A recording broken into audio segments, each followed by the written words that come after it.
Special call Budget and Finance Committee meeting and special call Committee of the Whole meeting to order. It is 3:37 p.m. Are the minutes ready from the last meeting? Kevin, are the minutes ready from the last meeting? No. Okay, the minutes are not ready from the last meeting, so we will not vote on them. The next item is consideration of the consent agenda. Councilor Abbott, do you have anything you'd like to put on consent? I would like to place items 4, 5, 6, and 12 on consent. Thank you. President Alexander, do you have any items you'd like to put on or take off consent? Was that item 12 also? Yes. All right, I'm in agreement, thank you. Okay. All right. All in favor of approving the, oh, yeah, sorry. Motion? I move for approval of the consent agenda. Second. All in favor, say aye. Aye. Okay. Well, the consent agenda has been passed. If your item was on the consent agenda, you can leave and enjoy the rest of your afternoon. Okay, first item is item number 7, a license agreement between the City of Birmingham, the Birmingham Park and Recreation Board, and the USFL League, LLC, under which the city will provide in-kind services to the USFL in the amount up to, but not to exceed, $500,000 to assist with its use of the Legion Field Stadium, its personnel, police, fire, and rescue, for the purpose of an 8-team professional football league to begin games in April 2022, as authorized under Amendment 772 of the Constitution of Alabama. Move the item. Second. Okay. Chief Mitchell? Yes. Good afternoon, council and council members. Before you is an item that the council approved in form a couple of months back by a resolution form that was in support of the USFL agreement to come to Birmingham to host the actual inaugural season of the USFL season. So before you is actually the funding agreement between the city and USFL to give in-kind services to the city and USFL for Legion Field for fire, police, and staffing costs for Park and Rec. So that's before you. I have Attorney Alan Foster. I think I just saw him. Oh, he's in the back if you have any legal questions concerning this agreement. I think Councilor Clark sent the email this morning. I don't know if the other colleagues saw that. There is actually another agreement that this council will not see because it's with the Park Board and USFL dealing with the fee waiver for the actual facility use of Legion Field for the inaugural season. So what is before you is just us making good on what the council recommended in resolution form, and we're just bringing it to this committee for your approval. So if you have any legal questions or any other questions, we'll make sure we get those answers to. Okay. President Alexander, do you have questions? I don't have any questions. Councilor Abbott? Yes, I have one question, and that is, where does the parking fit into this agreement? Does the park board still receive the funds from parking? I'm not going to jump them, but I'm pretty sure the park board will still take the cost of parking because we use our own people for parking. Councilor Alan Foster from the Office of City Attorney, and yet the city will still retain the parking for. Okay. Does the agreement also include extra parking like we do for the Classic, where they park over at the Housing Authority and they park? Are we expecting bigger crowds than the parking we already have? Well, I don't think so, Madam Abbott. We're just going to utilize the parking because I don't think it's any type of tailgating. So that would give an ample number of just parking spots for cars. Oh, okay, yeah, no tailgating. Okay, thank you very much. Councilor Clark, do you have any questions? Councilor Clark, you good? Okay. Okay. There's been a motion and a second. All in favor say aye. Aye. Okay, that item passes. Thank you. Okay. I know there are a few people here for item 7, so since that passed, y'all are free to go. All right, item 8, a contract for the sale of real estate between the City of Birmingham and Legacy 3 Group LLC, under which Legacy 3 Group will purchase property known as the former BBOE Service Center located at 2320-2312 Reverend Abraham Woods Jr. Boulevard, 824th Street North, for the assessed value of $1,200,000. We have a motion? For approval? Second. Okay. We'll have Mr. Aurelio Johnson come to speak on this item.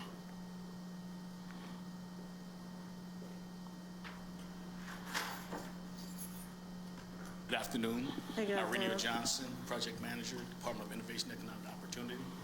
Committee members, good afternoon. Item before you is for the sale of a city property, as mentioned, the former Birmingham Board of Education, better known as the Service Center. This sold to Legacy 3 Group. I have representatives here with them for the sole purpose for redevelopment for commercial mixed use, end use for the property. I have, and Attorney Foster here is working on the project. We have all the information in your files, and if there's any questions that you may have, I'll be more than willing to ask it, but this is just a straight acquisition of property at this time. Okay. Counselor, let's let Counselor Abbott go first. Yeah, I just wanted to ask if you know what the building will be used for. We're just curious. It's going to be mixed use, it's going to be commercial, hotel, and residential. Hotel, okay, well, that, commercial, okay, thank you. That was my only question. Thank you, Madam President. Okay, Counselor Clark? Thank you, Madam Chair. Is the $1.2 million of fair market value as determined by an appraisal? That's correct, it's it. Okay. Raise I had no idea the city owned that property. I always thought it was the school board's property. It's a great Okay. site. Yeah. Are you good? Okay. There's been a motion and a second. All in favor say aye. Aye. The item passes. Thank you. Thank you. Okay. Item 9, an ordinance authorizing the mayor to enter an intergovernmental agreement between the Birmingham Jefferson County Transit Authority and the City of Birmingham for the purpose and installation of passenger information technology systems and passenger information display systems at both transit centers and at all 32 transit stations, and provide marketing services to support the Birmingham Express BRT project. The City of Birmingham will provide funding to the BJCTA for the purchase and installation of the passenger information technology systems and passenger information display systems for the BRT project using Tiger Grant funds in the amount of $482,436 and the city matching funds in the amount of $482,436 for a total amount not to exceed $964,872. I move approval. Second. Chief Mitchell. Yes, Counselor, so just to jog everybody's memory, the administration came before the council to ask for additional funding for a shortfall that we had for the BRT system. In that conversation, we asked for an amount to get us up to date on the road repair work and construction for the BRT system. In that conversation, we also had a discussion about other needs that, was on the table, and I think the council unanimously agreed that we would fund out our ARP along with the Tiger Grant match that we have to implement the wayfinding stations and the ticketing machines for all the stops for the BRT project. So what's before you is what has already been approved, and I'll let Attorney Keith Sheffield come up and speak to the dollar amount change that we actually need to correct on this agenda. But this is just an interlocal agreement between the city and the BJCTA to procure these machines in a timely manner. The difference in the cost is just cost overruns related to COVID and the supply chain issues that we're seeing every day. So I think Keith, Attorney Sheffield, can speak to the dollar change amount and the amendment that's before the council. We'll make sure that this is correct to form before the council on next Tuesday. Thank you. Excuse me. Keith Sheffield, Office of the City Attorney. So there has been a change, adjustment since when this was submitted to the city.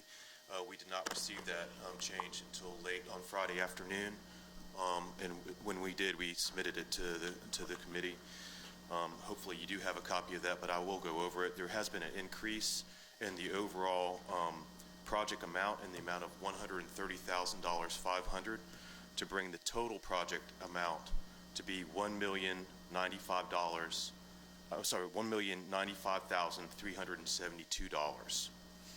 So that is an increase from $964,872 to $1,095,372, or $130,500. So Counselor, just to let you know, we're not asking for additional funding. This is money that's already within the budget between the Tiger Grant and the grant match and the additional ARP funding. So we're not asking for any additional funding, just an amendment to the agreement that we have in place. Okay.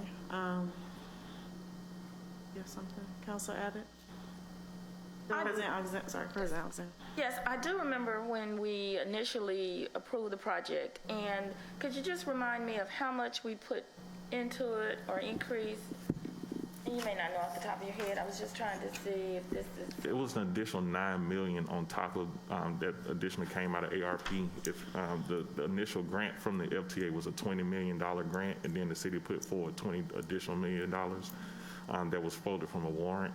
We also had just some funding from the RPC and some other outside agency that was assisting to get the project up and going. But the additional funding was that $9 million that we had from ARP to do this part and the construction repair and for the actual streets and right of way.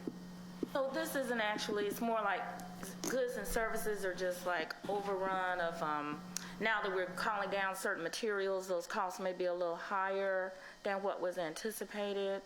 Yes, ma'am. I think when they originally sent their proposal in, it's been actually several months when the original proposal first came in, and they just recently, as of Friday, amended it to reflect current prices. Okay. And that was mainly due to the change in leadership that was over at the BJCTA, just trying to get Ms. Shaw caught up. And of course, when time passes, costs can change also. So that's just better coordination that we need to do with the BJCTA. But I think that pretty much sums it up. Okay.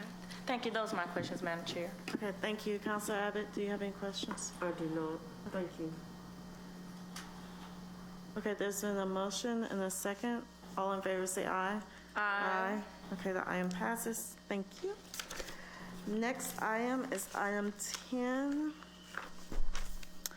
A resolution approving and authorizing the mayor to submit an application and execute all documents necessary to apply for a FY 2021 American Rescue Plan Act Good Jobs Challenge grant from the United States Economic Development Administration, EDA, funding opportunity number EDA HDQ ARPGJ 2021-2006964. This will allow the city to form sectoral partnership to collaboratively grow regional economies and their associated workforces by building training programs that meet the existing and emerging skills needs of employers and that help workers enter quality jobs and advance along their chosen career path, specifically targeting at historically underserved populations and areas, communities of color, women, and other groups facing with labor market barriers such as persons with disabilities, disconnected youth, individuals in recovery, individuals with past criminal records, including justice-impacted and reentry participants, serving trainees participating in the Supplemental Nutrition Assistance Program, SNAP, temporary assistance for needy families, and women, infants, and children, and veterans and military spouses. There is no funding requirement by the city. Move the item. Second. Okay. Chief Ms. Amelia Muller to come in and speak to this item. Good afternoon. My name is Amelia Muller. I serve as Civic Design Principal in the Mayor's Office, and I am working closely with the Department of Innovation and Economic Opportunity to put together this grant application. It is a wordy description provided to us from the EDA that you're reading, but in short, the grant is intended to connect job seekers with training opportunities and employers who are connected through a sectoral partnership. We are focusing on healthcare and digital health jobs and working closely with many of our largest and sort of scalar healthcare employers, as well as local community colleges and community-based organizations to assemble the grant. The application will be, we can apply for up to $25 million. We will likely land somewhere closer to around 15. We're in that process of massaging the budgets right now. It's due February. Councilor Abbott? I just have to ask, if we get this grant, can we focus on the homeless people that are all over the city and see if we can't get them into meaningful employment so that they'll quit being homeless? We just are overrun. I know in my district, every commercial area is overrun with homeless people, and we really would, I mean, all of us would prefer that they have a place to live and have a meaningful job, but I realize that some of them have challenges that need a little extra help. So will this be comprehensive, or it will just be if someone shows up, they can be trained? Are there any programs that could work together to help homeless people who need a little extra help on the side for some other issues so that they can get into this program and get out of homelessness? Yes. I would say, I think this program coupled with a much broader strategy to address individuals who are unhoused and people experiencing homelessness can certainly work hand in hand. Part of the intention from the Economic Development Administration in this grant is to focus on populations that are at significant risk. So that includes those whom you mentioned, as well as many that are listed here. These are the ones that are sort of explicitly called out by the EDA as focus populations. But in short, the grant is intended to focus on displaced workers, those who are historically left out of the labor force due to structural reasons, and that includes people experiencing homelessness as well as many, many others in our community. Well, it just strikes me that we have to have a real outreach program to find these people, because they're not just all out volunteering to jump into job training. I would think that there would have to be some outreach and encouragement and, you know, education and things to inform them that it's available, because if you're out there and you're one of these impacted groups, you might not be paying attention to what's going on at City Hall. In fact, likely you're not. So part of, I certainly hear that point, and part of the grant and what we're able to do under it is actually a design phase around how we actually do reach populations. And we're writing into the grant both wraparound service support like you describe, as well as sort of more creative marketing techniques that get to populations that may not be plugged into the normal normal channels for job seekers. And will there be any kind of child care that will be attached to this job training so that the people who want to be trained have some place for their children to go that's safe? Yes, so we're working with local partners such as Child Care Resources to figure out what that looks like specifically in the grant. But whether that's on the employer side for child care when people are actually completing training through to a job, or while they're completing training having on-site child care, for example, we're working through that. We recognize that child care and transportation are two of the biggest barriers to accessing a job and to accessing training for our population. Okay, thank you. Appreciate it. Is I that just have one Alexander? question. Thank you very much. I'm glad to see that this grant application is taking place, and of course the dollars that we can put into a project like this to improve quality of life. You did mention, you said and I just wanted to be sure I clarified I heard correctly. Are you working with the local, you said junior colleges? Would it be through any workforce development programs? Would that be written into the grant, or is that as a result of the grant? So it's, it will be written into the grant. So we're working, we're finalizing who some of those partners are right now, but working with local community colleges. So that could include things like tuition subsidies that they would be able to offer. The two things that are not allowable through the grant are capital investments. So we couldn't say support a community college in building a new wing, and direct payments to individuals. So to the child care example, for example, we couldn't give somebody the cash to go out and pay for that child care, but we could provide it on site. We could subsidize seats, et cetera. Thank you very much. Thank you. Okay. Councilman Clark? Thank you.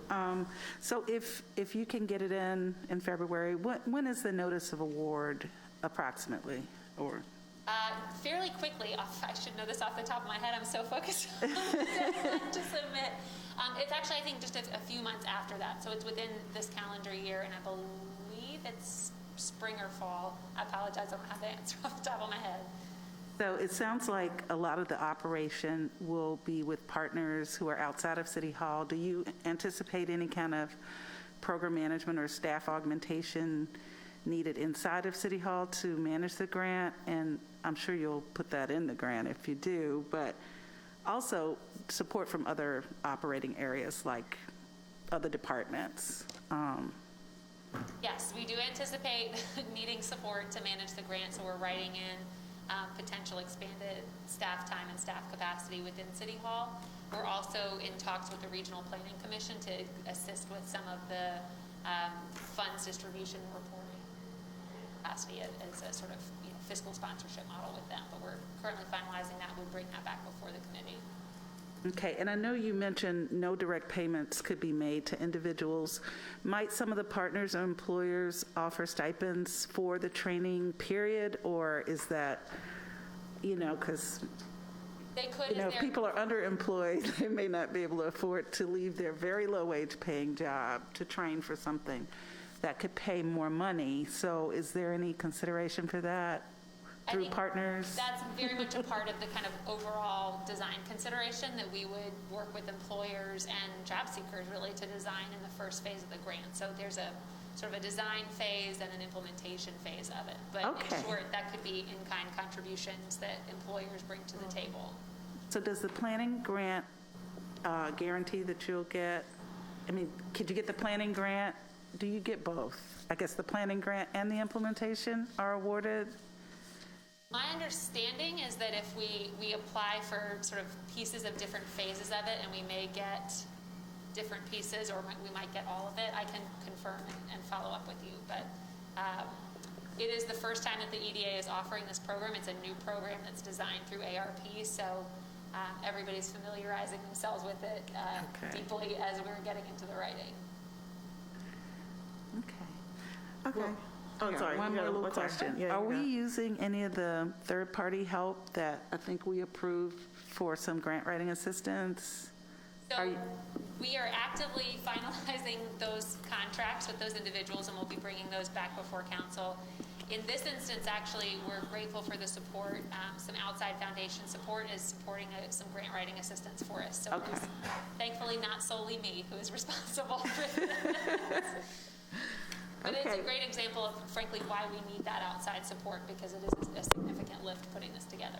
Okay, I'm going to shut up now. Thank you. Oh, no, you're fine. No, you're fine. I have a few questions. Who do we plan on partnering with? I know I heard community colleges and healthcare attorneys, but I saw in the packet that you could partner with labor unions, for example. Are we going to partner with like them or any tech organizations or Innovate Depot?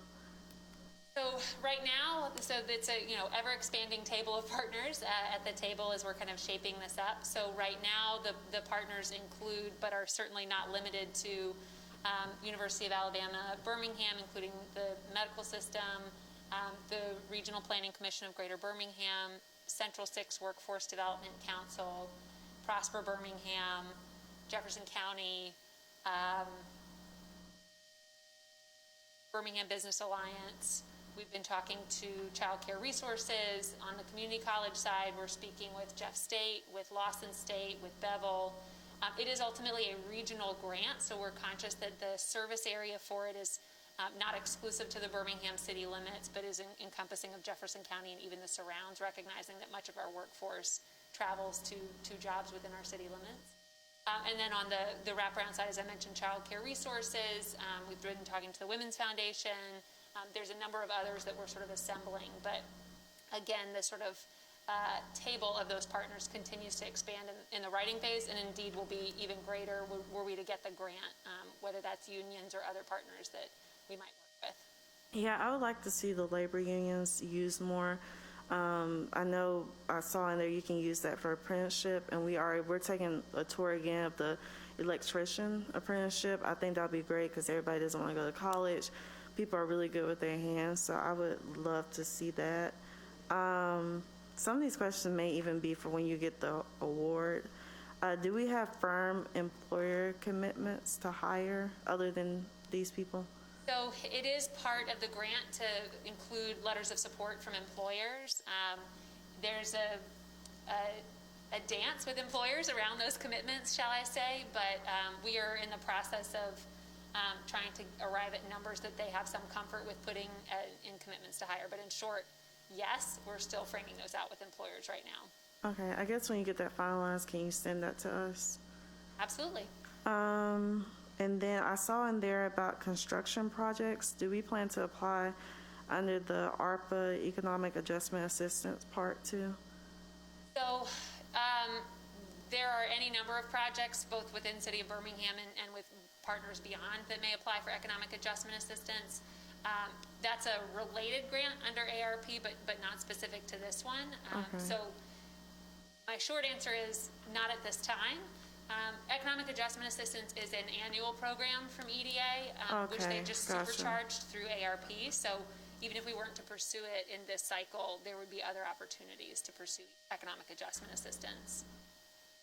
Okay, I guess would it be the employers implementing and hosting the training sessions, or would we be relying on, I forgot, there's some other organization that you mentioned that does that type of training? So in most cases, we'd be working with community colleges for both credit and non-credit training options. We're also talking to additional workforce training partners that we are interested in bringing to Birmingham, like Strive, which has a workforce model out of New York City that we're interested in pursuing.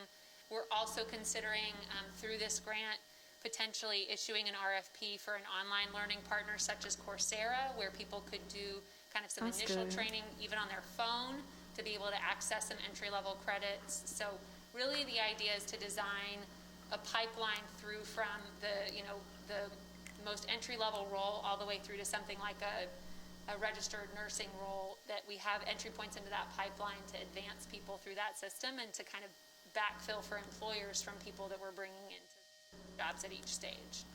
Oh, well, thank you for applying for this. I think this is great and much needed, especially the online training and getting credit and non-credit, especially during the pandemic, because I know a lot of people lost their jobs, and just people being conscious of socially distance. We want to give people all the avenues they can to get jobs. So thank you so much. I'm excited about this. Please keep us updated on this item in particular so we can tell our constituents about it as well. Absolutely. If we win this, we will be crowing loudly about it and making sure that your constituents know about it. I was about to say when.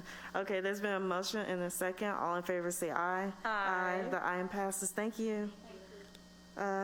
Last item is item 11, a resolution authorizing the mayor to execute an event sponsorship agreement with Knight Eady Sports Entertainment LLC, Knight Eady, under which Knight Eady will host the SEC Gymnastics Conference Championship at the Birmingham Jefferson Convention Complex, BJCC, on March 19, 2022.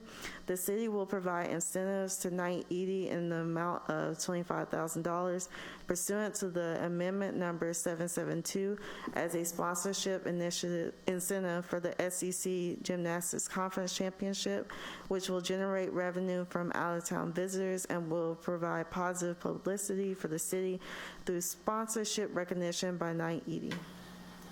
Is there a motion and a second? I move approval. Second. Okay. Chief Mitchell? I'll bring up Mr. Coriate Hauser of IEL to discuss the item. Good afternoon. I am Corey J. Hauser, serve as Deputy Director for the Department of Innovation and Economic Opportunity. Before you, we have an agreement for an incentive for the SEC Gymnastics Conference that will be on Saturday, March the 19th. The last time it was held in Birmingham was in 2014. To date, there's about a little over 4,000 tickets sold. It went on sale about a week and a half ago. So we're pretty much, garnering the support that we need in that sort of tourism and entertainment sector that we've been talking about for so long. And so these types of events help bring and people into our city to showcase all the good things that we have. And so a couple of things about it. Alabama is the defending SEC conference champion. Auburn, all-around gold medalist Suni Lee will be here as well. She's now at Auburn. And then 8 schools, Alabama, Auburn, Arkansas, Florida, Georgia, Kentucky, LSU, and Missouri will all be here for the game. Okay. President Alexander, do you have any questions? Thank you. Council Abbott? Yeah, I just wanted to ask, will it be just in the arena, or will it take up more space than that? We have Night Edie here. I think it's just the arena. Yeah, just the arena. Okay, I was just curious. I mean, the new arena's beautiful, but I thought, well, maybe they'd need excess space over one of these other buildings, but Yeah. thank you. Council Clark? Thank you. Do you have any projections on economic impact at this point? Question. I'm going to call up Preston Kirk with Night Edie. He'll be able to kind of go through that.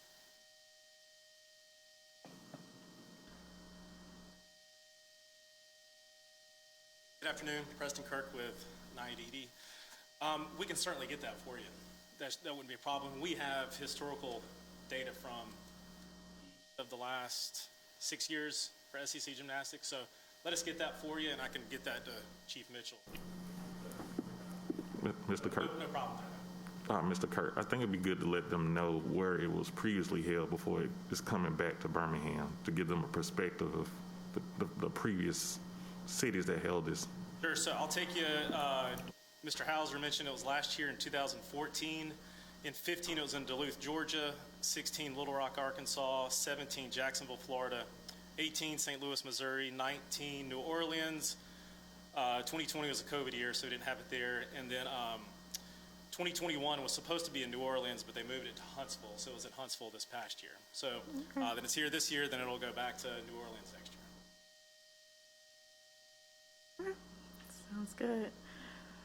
Well, I'm excited for this to come. I did go to a gymnastics meet at Alabama. When I tell y'all that was such an experience, so much fun. So I'm excited for this to come. So we've had a motion and a second. All in favor say aye. Aye. Okay, the item passes. Thank you. Thank you. Then we move on to item 13. Is there a motion and a second? I move that we adjourn. All in favor say aye. Aye. Okay, that ends the meeting. Thank you.